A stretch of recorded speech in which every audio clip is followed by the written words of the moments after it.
गायीच्या दुधाला वास येतोय किंवा गायीच्या दुधामध्ये गोडवटपणा कमी आहे, गोडसरपणा कमी आहे, अशा वेळेस काय करायचं शेतकरी मित्रांनो, छोटेसे उपाय सांगतो, नक्की आवर्जून इम्प्लिमेंटेशन करा.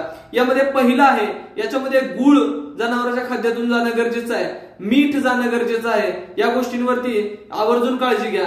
शेतकरी मित्रांनो, जर सायलेज असेल चाऱ्यामध्ये तर सायलेज नक्कीच घाला. मक्याचा हिरवा चारा असेल तर तोही घाला, तोही चांगलं काम करेल. त्यानंतर शेतकरी मित्रांनो, जनावरांच्या पचनामध्ये प्रोबायोटिक्स ऍड करा.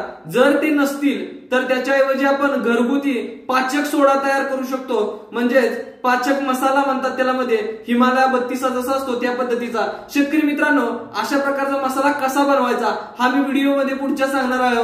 तर आत्ताच आपल्या या चॅनलला सबस्क्राईब करा, लाईक करा आणि शेअर करा आणि हा उपाय शेतकरी मित्रांनो आवर्जून करून बघा.